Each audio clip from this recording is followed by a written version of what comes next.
close crowd of people. Of course. Yeah. Like the protests, everybody wore masks, which was cool. I never got a chance to But ask not every other. vacation. I looked at pictures from other places of people protesting. Yeah, totally different ballgame, I know. Yeah. I'm going to Texas next week for vacation, and I'm gonna wear my mask just to piss people off. Just to troll. When I go in convenience stores. Yeah. I want to get some creative masks, so just have like a big sandwich right here. Yeah. There's a lot of good ones out there. Yeah. But it hadn't hit there yet, so it was weird. But they did start shutting it down right from the combat. How about you? Do you go like anywhere? Yeah, we did another weekend. Perfect. Yeah. I mean, my main thing is because I'm worried about my mom. She's 86, like she's all by herself. She can't be there for the political speeches, and that's really mental. It's one thing for like, oh, September we'll all be back together, but now the experts are like next month.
That's a long time to see your family. Yeah, okay. Especially if groceries delivered and, no, I mean, she's like, Haven't seen him in town. really? She was just buying her for school, she was on school television every Thursday for blah, blah, blah. And so they're always going to her TV guys. What? Yeah. I don't know if you can know that. Every week. Every week right after the social group. So, yesterday, didn't you just come off for some reason at the New York Times? I guess. No, but he won't, we're not giving it to us. They were invited tonight. His card, like, for TV. But he was always on web TV. But if the rules is that you have to have photography because it's public safety, I'm sure Rick's going to yell at me at the White House. I'm sure if they Stuff was like a little bit hard time to see it. Yeah, right. But it was just a sneaky move. You know, they were invited to that. Do that first. Shit, we're so more on everything. Yeah. It's called for quarters. Right. Yeah. Right. I just want to make her look stupid. No. I think she's texting her showing up late. Or ask her about implementation of the USMCA. Andy, you taking a back seat there today? You know, I don't really have a good question. I mean, I'm hopeful that all the obvious ones get asked in a very clear way. Turn to what's really important. Right. Like the real one. And I won't text you now that I know that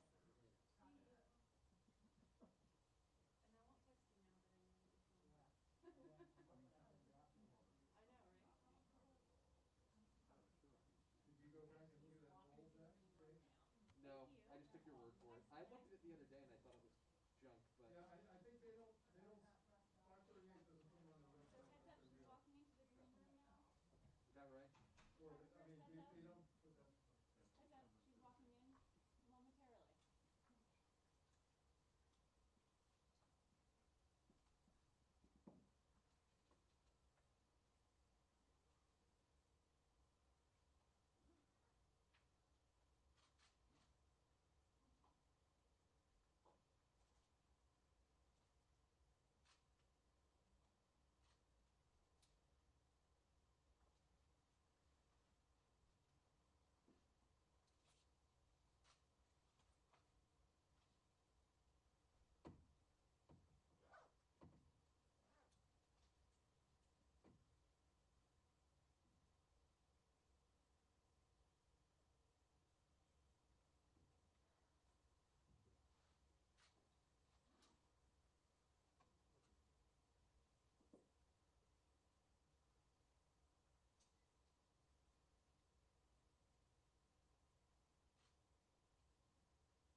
You can always count on these guys to be, Hypocrites? Do as I say, not as I do.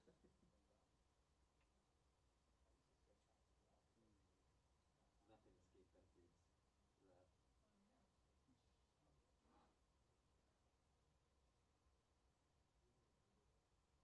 wrath. he's got to have tried marijuana by now, hasn't he? He says no publicly. What's up, y'all?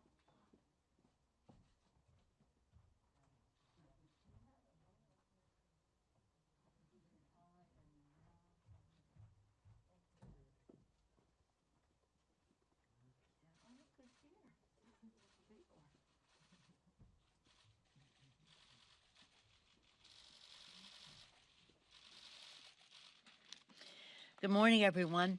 As we gather here in the Visitor Center, our Congressional Black Caucus is holding a forum, listening to people discussing our legislation, following up on yesterday's hearing. As you know, yesterday the Judiciary Committee held a hearing, Policing Practices and Law Enforcement Accountability. That was their focus. The hearing was profoundly emotional. If anyone saw it, it was especially the testimony of George Floyd's brother, Fulminus. He is just a remarkable person. He and his wife Kita were here, and he said, if you were in the room, the people marching in the streets are telling you enough is enough. Be the leaders that this country, this world needs. He challenged Congress. George's name means something. He said, if this death ends up changing the world for the better, and I think it will, it has, then he died as he had lived. It is on you to make sure his death is not in vain. He talked about how wonderful his brother was in dying as he had lived. He said the Black Caucus is having that. And what the subject at hand was the legislation, the Justice in Policing Act, to ensure that George's death, Breonna Taylor's death, Ahmaud Arbery's death, and so many others were not in vain. But you must know, but bears repeating, what this bill is about. It bans chokeholds. That makes it different from some other bills that are around. It bans chokeholds nationally, stops no-knock warrants in case of drug cases, ends qualified immunity doctrine that is a barrier to holding police officers accountable for wrongful conduct, combats racial profiling, mandates data collection, including body cameras and dashboard cameras, and establishes a new standard for policing, among other things. It also passes our anti-lynching bill, the Emmett Till bill, that had already passed the House, but that's in there as well. So it's very important. I commend the Congressional Black Caucus, Karen Bass, the chair. She's also the chair of the Crime Subcommittee of the Judiciary Committee, which held that hearing yesterday under the leadership of the chairman of the committee, Mr. Nadler, and Congresswoman Bass. And yesterday, when I chatted with the family before the hearing, George's brother said to me, I have a question for you. Is this going to happen? Is there going to be a bill that is passed? And why do you think so? It's a question that many of you have, but coming from him, it had power. And I had an answer. Yes, it will be passed because the public insists upon it. I, as usual, quoted Lincoln, the public sentiment is everything. With it, you can accomplish almost anything. Without it, practically nothing. But in order for public sentiment to prevail, people have to know. And more than anything ever before, people do know what the challenge is, what the solutions are in this legislation, and what the obstacles are to its passage. So we will not rest until it becomes the law. We will not rest until the changes are made. And the rest of the country is ahead of us. And in states and towns, cities and states and towns, people are acting upon some of these provisions already. So it is our responsibility now to make sure that it does become the law. As we're doing this, we see another injustice, the disparity in the deaths of the coronavirus crisis.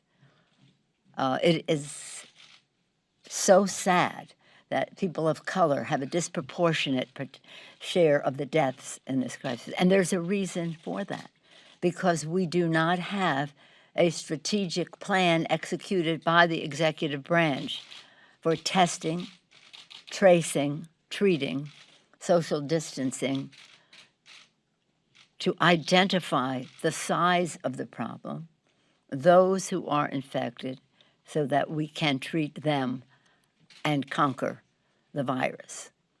That's what the HEROES Act does, precisely. In the leadership of Frank Pallone, the chair of the Energy and Commerce Committee, Congresswoman Eshoo, others on the Health Committee, and the rest, this legislation, the HEROES Act, says, let's open the economy. We all agree we want to do that. Let's open the economy. Let's have our children be able to go back to school safely. Safely. We don't have a vaccine, and we don't have a therapy. God willing, we will soon, and we hope and pray that science will be an answer to our prayers in that regard. However, we do have a path. Testing, testing, testing. If there's one word we should all be saying over and over again, testing, testing, testing. We're not even close to what we should be doing on a daily basis. The scientists, academics all over the country are preaching this. But the White House has not responded. And we must insist upon it in this legislation. Testing, tracing, treating, social distancing that will reduce the spread, kill, defeat this virus. And that's sadly, in terms of people wanting to get out and not doing so with a mask. Real men wear masks, we always say. Without their masks, without their social distancing. If you're going to insist on leaving shelter in place, do so safely. Masks, distancing, but also testing, tracing, treating, distancing. And this is, again, part of the challenge here. People saw the injustice of the disparities of the coronavirus. We have an answer. The HEROES Act. The HEROES Act. The HEROES Act is also important because of its aptly named to honor our heroes, our healthcare workers, our first responders, our teachers, our transit workers, our food suppliers, all the rest who meet the needs of the American people. Many of them are risking their lives to save lives, and now they may lose their jobs. And why? Because states and localities have had extraordinary expenses to address the coronavirus, and they have lost revenue because of the coronavirus. The answer is the HEROES Act, which supplies resources for those two purposes to states and localities. I say this every meeting. If you want to know how your area is affected, go to speaker.gov/HEROES Act. You'll see the whole bill, but you'll also see how your state, your locality, your county is affected. That's why we have bipartisan support across the country from state and local officials, Democrats and Republicans, demonstrating the need for this legislation. And by the way, it's a big ticket, but it costs less than half than the Republican tax scam to give a tax cut to the wealthiest people in our country, 83% of the benefits going to the top 1%. This is half of that. It is a stimulus to the economy, is a job protector for our community, as well as meeting the needs of the American people. And the HEROES Act also puts money into the pockets of people who need it most: unemployment insurance, direct payments to families in our country, issues that relate to feeding the hungry. Why would the Republicans object to that? I don't know. You have to ask them. But there is bipartisan support throughout the country to feed the hungry. Food stamps, the WIC program, emergency funding programs to feed the hungry. It also has money for expanding FMAP, which is Medicaid, very important part of our health initiatives. It also saves the post office, the postal service, bipartisan support, one of the most popular elements of government, in fact, probably the most popular, over 90% favorable rating for the post office. So meeting people's needs in a very special way now, but always. 90% of veterans get their medicines through the mail, and so do other seniors as well, a large percentage of other seniors as well. And of course, I'll just end with this piece of it. Well, we also have the OSHA in there, the worker protection in there, which is really important to stopping the spread of the coronavirus as well.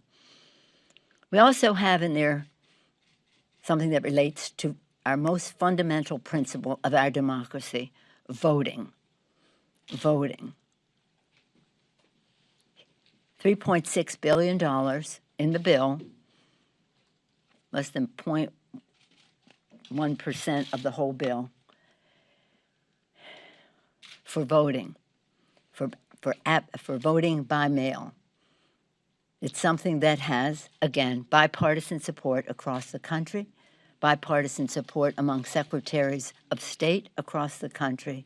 Is absolutely essential to our democracy that we remove obstacles to participation, now even more so when it is a health issue.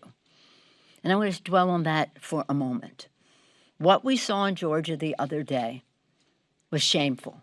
It was either a disgrace of incompetence or a disgrace of intention to suppress the vote.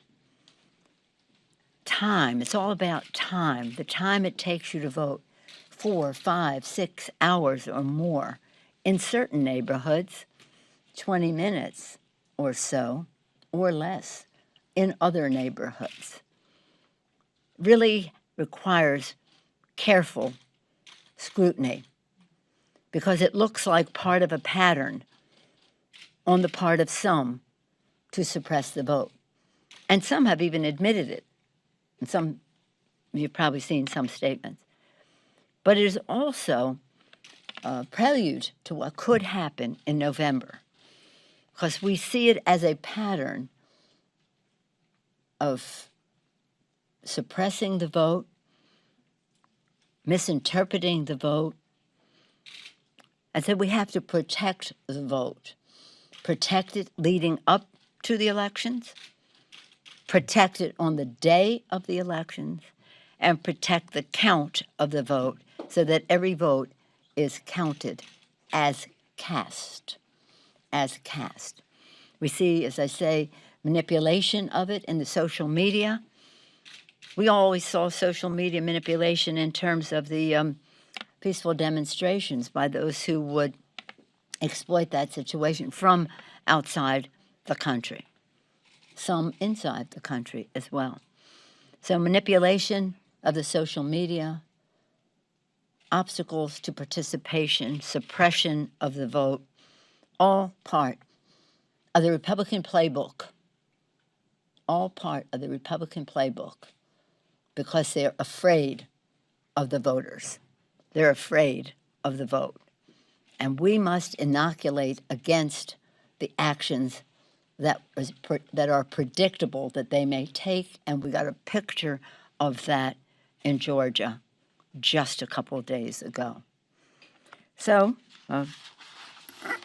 yes. Now, in terms of the HEROES Act, some of you have asked the same question that I was asked about: is the Justice and Policing bill going to pass? Are we going to pass the HEROES Act?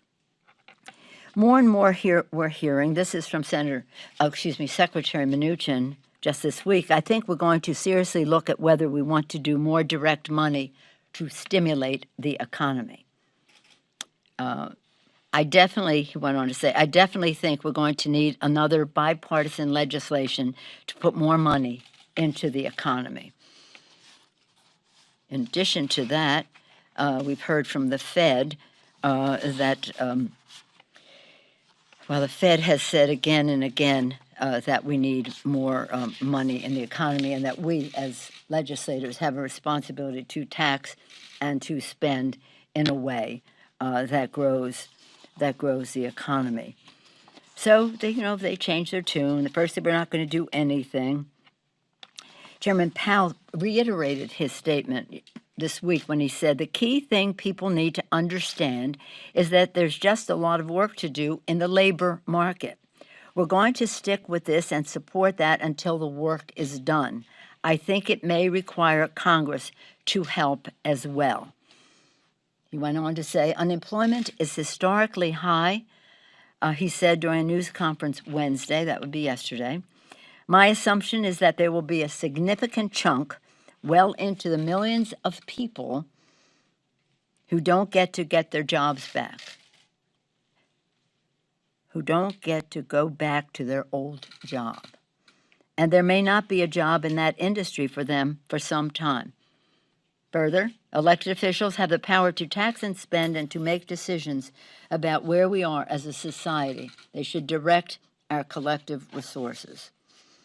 So again, to do nothing is the most expensive course of action. As the CBO, the Congressional Budget Office, estimated just this past week, if we do not take immediate action, $16 trillion could be erased from the American economy over the next decade. $16 trillion. And yesterday, the CBO restated that because of COVID, growth for the next year alone will be nearly $4 trillion lower than predicted as recently as January. Yet, Leader McConnell says, let's take a pause. Let's take a pause. This virus, again, is not taking a pause. Hunger's not taking a pause. Joblessness is not taking a pause. Rent checks being due are not taking a pause, and the bills are not pausing.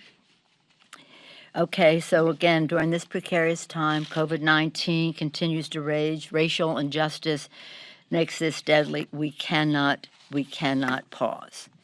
And so we are building public support in a bipartisan way across the country for the HEROES Act, building public support across the country, across all party lines, for the Justice and Policing Act. Pleased to take any questions you may have. Have you spoken at all to anyone in the administration about a police reform effort? Because they say they'd like to do something. I'm curious if you, since you control the floor, have heard anything about that. I trust the judgment of our Congressional Black Caucus and our Judiciary Committee. They have made overtures to each other. You mean to the administration? Well, to the Republicans on the other side of the aisle and the other side of the Capitol. So far, that's what's been reported to me. I don't know what the overtures are from the White House, but I hope that they are sincere, and I hope that they are real, and I hope that they are statutory, or that they will be the law of the land. We want this to be as nonpartisan as possible. We think that in the public domain, in the public, people, Democrats and Republicans, nonpartisan, independents, however they identify themselves, want this to be nonpartisan. And what we are proposing, what the Black Caucus and the Judiciary Committee have proposed, is a very reasonable legislation. It's not the end. We may have more things. But for now, in terms of violence and justice in the police department, this is the bill. Yes, sir. Madam Speaker, related to that, the White House this week has said that the issue specifically of the police immunity aspect is a non-starter for them. I'm curious, as you move forward in the process, sort of how central that component is to the legislation. If you could What is have not, a what is a bipartisan bill without non-starter to them? the police immunity aspect of it, I reducing. didn't hear him say that, but that's very important. The qualified immunity doctrine, which reigns many places, protects police officers from prosecution in spite of bad conduct that might be there. I think that's a conversation that must be had, and we do have it in our legislation. We don't paint all our police officers, our first responders, with the same brush. I've had conversations myself, some leaders in the community, in the law enforcement community, and first responder community, and I think there's an openness, a recognition that things have to be done differently. Now let's find our common ground. Yes, ma'am. Thank you, Madam Speaker. Question about opening of the economy, and one of the issues is the child care facilities. Millions of Americans want to go back to work, but they don't have facilities open to secure care for their children. And yesterday, Congress received a letter from chambers from local and state, state and local chambers. Yesterday, sent a letter urging Congress to provide emergency funds to child care centers in the next relief package. They're saying that these are very small businesses owned by women mostly, and they haven't received PPP loans mostly. So how is HEROES Act responding, and do you think it's safe to open the child care facilities? Well, it isn't safe to open them until it is safe to open them. I didn't know what that letter is. I'll be on the lookout for that. I haven't seen that letter. But I will say this in a larger sense, whether we're talking about coronavirus, which we are now, but just generally going back to work. In a future bill, when I mean future, I mean imminently future bill, we have to do something very, very significant in terms of child care, because as you indicate, and as that letter indicates, this is central to women's participation in the workforce, or whether it's as a job or equity and ownership of a small business. And it can't happen unless we have this key to it all, which is quality, affordable, safe child care for our children. I find that to be something that has very strong support. Congresswoman DeLauro, Congresswoman Clark in the House, Patty Murray in the Senate, all leaders on this issue. This will get very big attention. Another issue, since you opened that door, that requires a major adjustment in our resources is attending to mental health in our country. We passed parity at bills and that and the rest, and that's important. But we have to have a higher recognition of the challenge that we face in terms of mental health in our country, and that's really important in terms of the health and well-being of families. It's also important in terms of law enforcement and the rest. So you be on the lookout for where we go with mental health and with child care. Yes, sir. Madam Speaker, there's an ongoing debate in the country about Confederate symbols, such as the statues that have been in Congress for decades.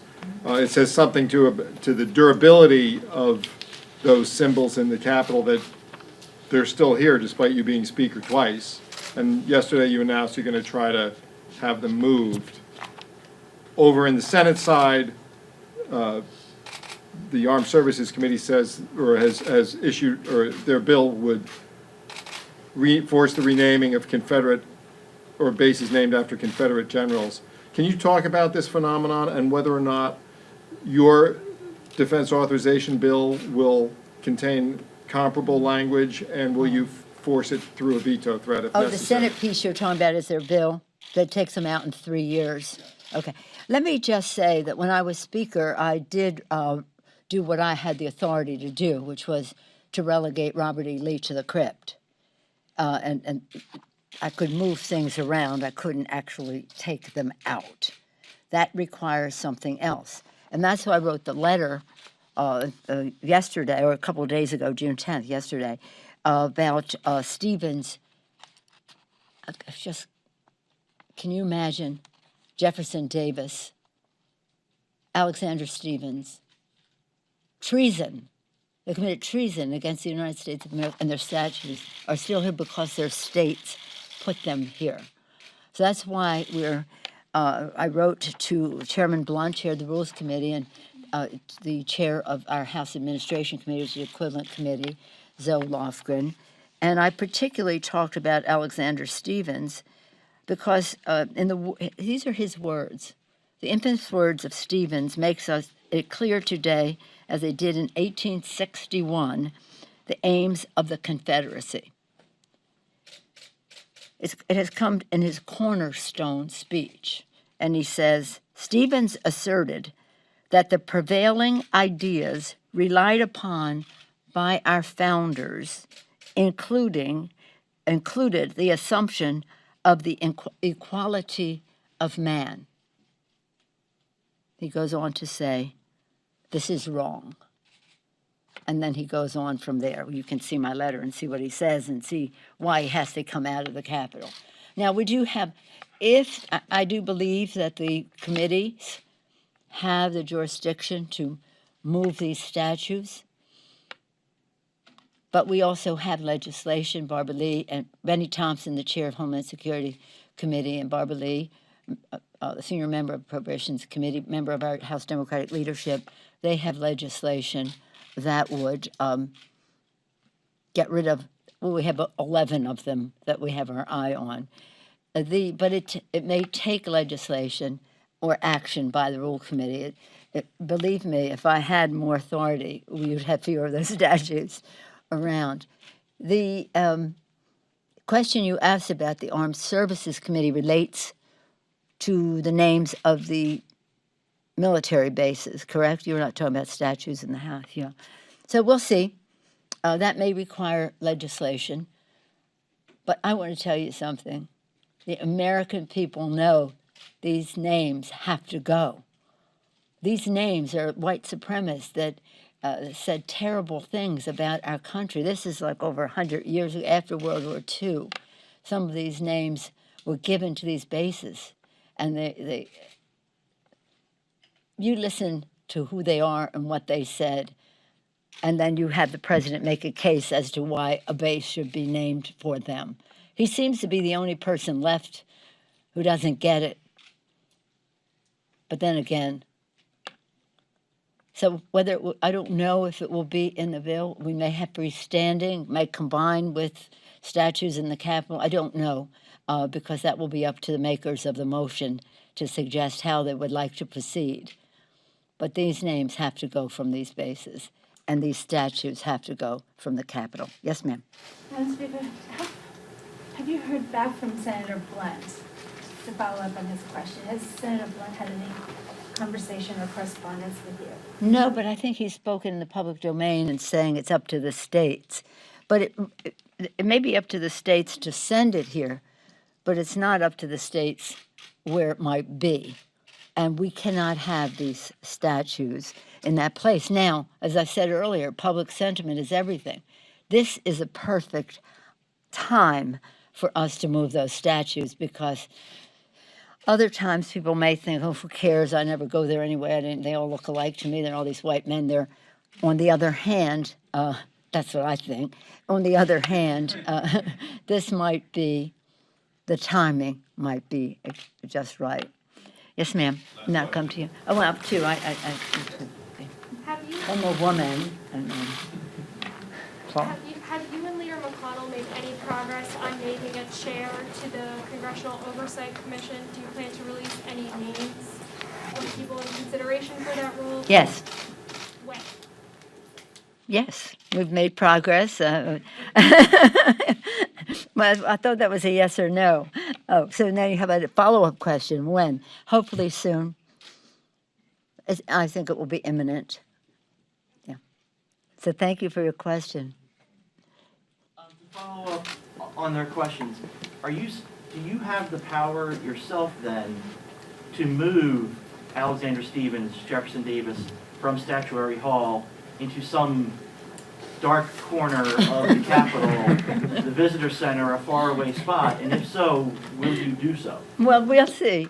In other words, we try. You start with a feather. And always like to start with a feather. Let's see how we can have consensus about this. But really, and some of our members over the years, especially our members in the Black Caucus, have just wondered, what are these people doing here? Well, most of us don't know one from the other. There they are. But Jesse Jackson Jr. wrote a book on this, I believe, on A More Perfect Union. It did not include Alexander Stephens and Jefferson Davis having a place of honor in the Capitol of the United States. But let's focus on the bill. Let's focus on no chokeholds, no racial profiling, no no-knock warrants in case of drug cases. Let's talk about ending injustice, racial injustice in our law enforcement. Let's focus on what we do about immunity in terms of prosecution in the legislation and how we go forward. Let's see how we can work together, recognizing that there are many fine people in our first responders and our law enforcement. Many of them want to be part of the solution, but they haven't been. And so now we need this legislation. And again, statutes, this, that, and the other thing, that's important. But what's important is that if we had had no chokehold, George Floyd would be with us. If we had a data collection, that little boy, oh my gosh, 12 years old, killed by a police officer who was fired from another jurisdiction and then hired elsewhere. If we had the no-knock law in place, we would not have had Breonna's passing away. And so, again, this legislation would translate into lives, and that's what George Floyd's brother was talking about yesterday. Save lives. Stop this. Save lives. There's a spike going on in some parts of the country. Is there any thought about breaking out the testing part of the HEROES Act and passing that, or is there any way to speed up this law? If the administration were interested, they would have been doing it themselves. But it does have significant funding for the testing, tracing, treatment, social distancing, and the rest. It has requirements for collecting the data so that we know the size of the problem so that we can take it out, and also that we can treat the disparities, most importantly, that we can treat the disparities. So again, it is one of the pillars, the three pillars: honor our heroes, state and local government, open our economy with the testing, tracing, treating, and money in the pockets of the American people. While at the same time, we have funds for voting, the Postal Service, OSHA, and food. So the whole package is about the security, the lives, the livelihood, and the life of our democracy. Well, any one of those, I could say any one of those we could take out. We can take out state and local, but then we don't have unemployment insurance and direct payments. We can take out testing, but then we don't have the job security for the healthcare workers who would be providing all of that. So it has a connection. And by the way, we're telling the administration to do what they should have been doing all along. This is June 11th. On March 11th, how many deaths were there? Fewer than 100, right? On March 11th? And now they're over 100,000 on a path to perhaps 200,000. Let's see if we can't prevent that. Thank you.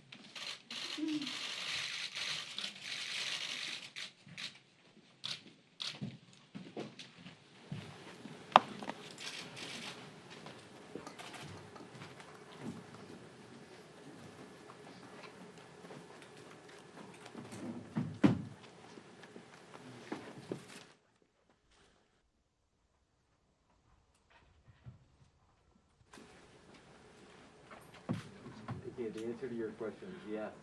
Yeah.